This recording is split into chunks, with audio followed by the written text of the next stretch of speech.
आप भी यही सोच रहे होंगे कि ये क्या हो रहा है, आखिर ये गोली किस पर और क्यों चलाई जा रही है। नमस्कार, मेरा नाम भूपेंद्र बर्तवाल और आप देख रहे हैं दिल से पहाड़ी। वीडियो चमोली जिले के नागनाथ पोखरी क्षेत्र में बसे हुए श्रीगढ़ गांव की है। ग्रामीणों का मानना है कि बगड़वाल नृत्य कराने से गांव में सुख और समृद्धि बनी रहती है। अब सवाल ये उठता है कि जीतू बगड़वाल थे कौन। दोस्तों, जीतू बगड़वाल बुगुड़ी के रहने वाले थे। जीतू के पास बहुत सारी जमीन थी जो उस वक्त गढ़वाल के राजा मानशाह ने उन्हें दी थी, और जो जमीन थी जीतू के पास उसमें रुपाई होनी थी। ये कहानी शुरू होती है रुपाई से।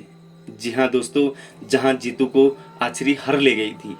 आखिर क्या है इसके पीछे की जानकारी, आइए वीडियो में देखते हैं। जब रुपाई का समय आया तो जीतू ने अपने छोटे भाई सुबनू को कहा, ज्योतिषी के पास जाओ और रुपाई का दिन निकाल कर ले आओ।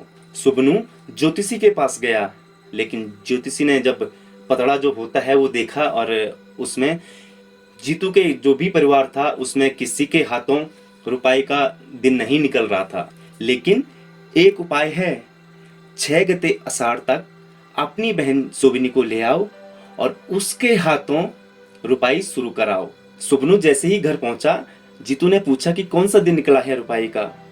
तो सुबनू ने कहा, हमारे परिवार में किसी के हाथों रुपाई का दिन नहीं है, लेकिन ज्योतिषी जी ने कहा है कि हमारी बहन सोबिनी के हाथों अगर रुपाई शुरू कराओ तो 6 गते आषाढ़ का दिन उन्होंने कहा है।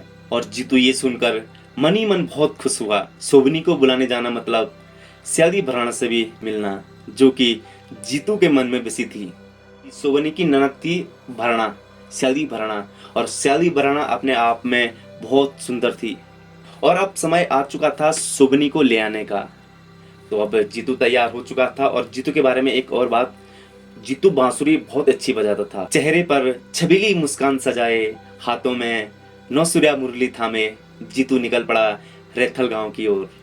यूं तो सफर का मकसद था कि बहन को ले आना, लेकिन जीतू ही जानता था स्याली भरणा को मिलना मतलब किसी लंबी यात्रा से कम नहीं।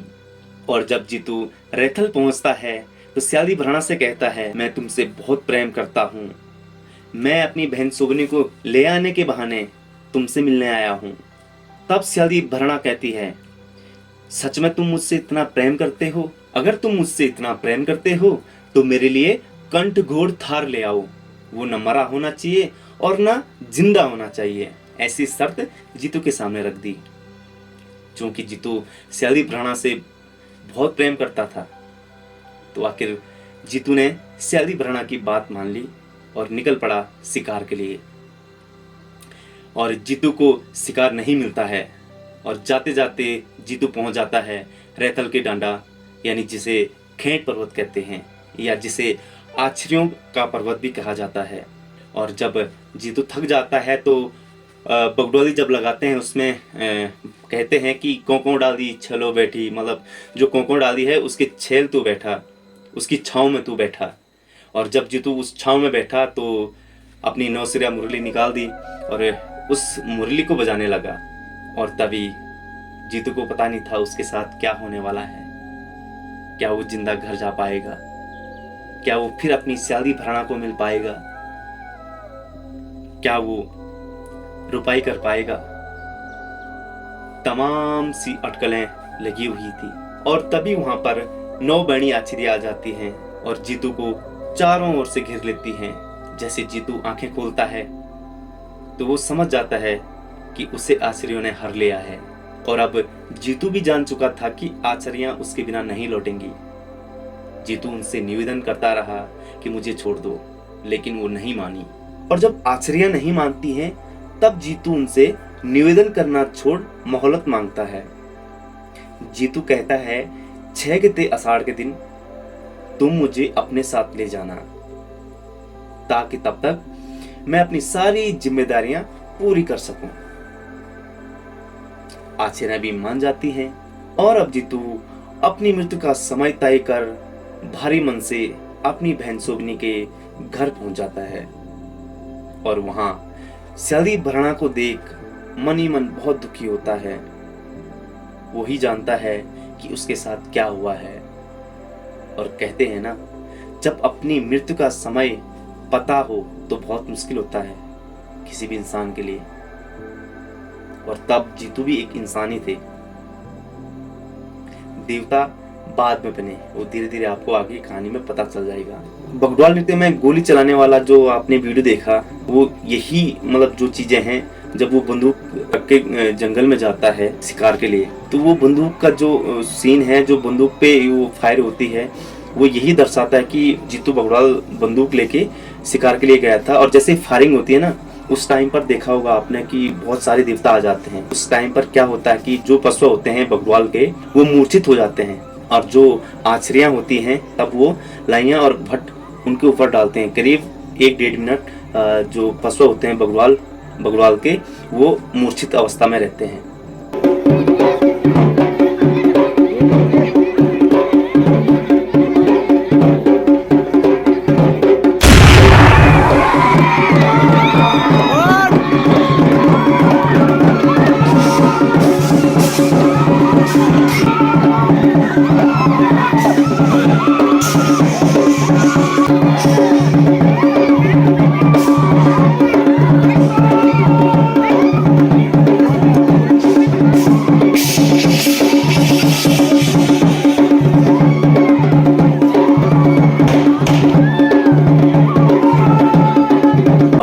अगर आप लोग भी कभी बगडवाल नृत्य देखना चाहते हैं यहाँ का, तो मेरे से जुड़िए, चैनल को सब्सक्राइब कीजिए। जब भी बगडवाल नृत्य होगा तो हम आपको जरूर बताने का प्रयास करेंगे कि आप आइए और देखिए। जो ये बंदूक चलती है इसलिए चलती है। और फिर दिन आया जब जीतू अपनी बहन सुबिनी को लेकर अपने गांव बुगड़ी आ जाता है और स्यादी भराना से आखिरी मुलाकात करता है।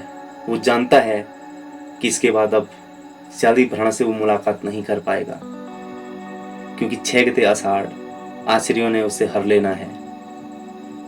दुखी मन से जीतू स्यादी भराना को कहता है, डाल दियो मतेरा फूल खिलला खिलली बुरासे की डाली, ऋतु बोड़ी बोड़ी ओली दगड़िया मी औंदू नी औंदू कुजणी, ऋतु बोड़ी बोड़ी ओली दगड़िया मी औंदू नी औंदू कुजणी। और इन शब्दों के साथ जीतू बगुड़ी के लिए आ जाता है। जीतू अपने गांव बुगड़ी लौट आया है और देखते ही देखते 6 गते आषाढ़ का वो दिन भी आ गया है जिस दिन रुपाई होनी है।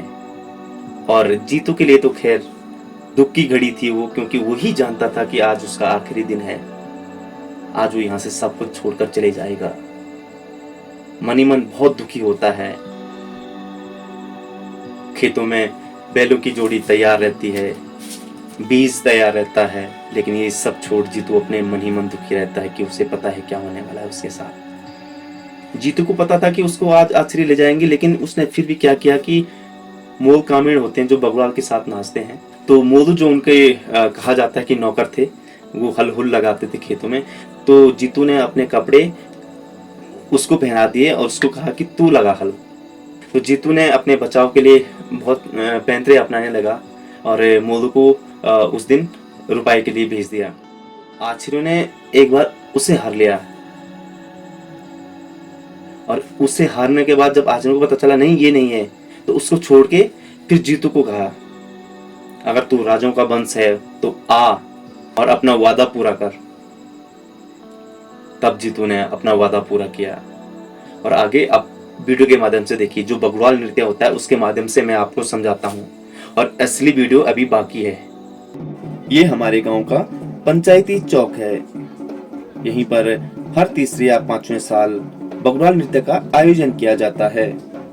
करीब 11 दिन से 15 दिन तक यह नृत्य चलता है और अंतिम दिन जीतू को आचरियों द्वारा हर लिया जाता है। और अब जीतू मोल कामण को खाना खिला रहा है और उसे अपने कपड़े भी दे रहा है, ताकि आचरियां जीतू के बदले उसे हर ले जाएं।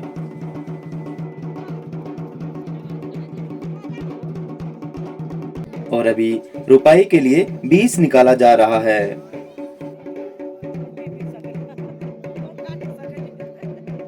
और अब खेतों में हल लगाई जा रही है।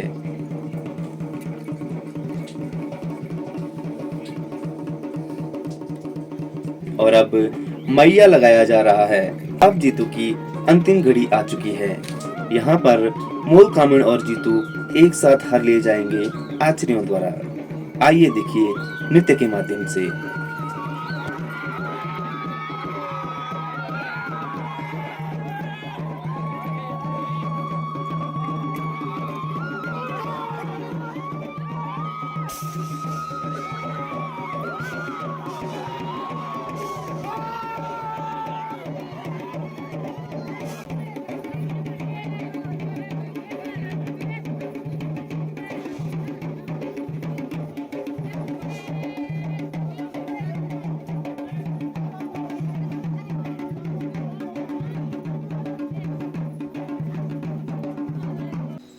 और अब सबसे बड़ी बात, जीतू बगड़वाल देवता कैसे बने। सबसे पहले जो राजा थे वहां के राजमहल में जीतू मतलब भूत में आए, तो राज दरबार में बहुत सारे ऐसे चीजें होने लगी जो नहीं होने चाहिए थी। जब राजा ने गणाया पुछाया होगा तो तब जाके पता चला कि जीतू का भूत है और इनको नचाना पड़ेगा। और जब भूत में ढोल वगैरह बजे या थपली बजी तो भूत राजा पे ही आ गया, मतलब वो राजा पे ही प्रकट हो गए, जीतू की आत्मा। तो तब राजा ने कहा कि यार मैं राजा हूं और मैं ऐसे तो नहीं नाच सकता, एक राजा कैसे नाच सकता है ढोल दमाओं के आगे। तो तब राजा ने आदेश दिया कि जो भी संपूर्ण ये क्षेत्र है, ये इलाका है, जहां भी गांव, हर गांव में हर तीसरे साल या 5वें साल बगड़वाल नृत्य किया जाएगा। और जो बगड़वाल थे उनको जीतू को नचाया जाए। तो तब से ये परंपरा बनी और तब से जीतू देवता के रूप में अपने क्षेत्र में भी खुशहाली रखी जीतू ने। और हमारे गांव में भी बगड़वाल देवता की बहुत बड़ी कृपा रही है पहले से। और तब से हम भी हर तीसरे साल या 5वें साल में बगड़वाल नृत्य का आयोजन कराते हैं। तो बने रहेगा दिल से पहाड़ी के साथ। वीडियो कैसी लगी, अगर वीडियो अच्छी लगी तो लाइक शेयर जरूर करना और कमेंट भी कर लेना, कहाँ पर क्या गलतियाँ हुई उनको और सुधारने का प्रयास करेंगे। बाकी वीडियो जरूर शेयर करना आप लोग, और चैनल को अभी तक सब्सक्राइब नहीं किया तो सब्सक्राइब भी जरूर करना। मिलते हैं एक और वीडियो में, तब तक के लिए जय हिंद, जय भारत, जय देवभूमि उत्तराखंड।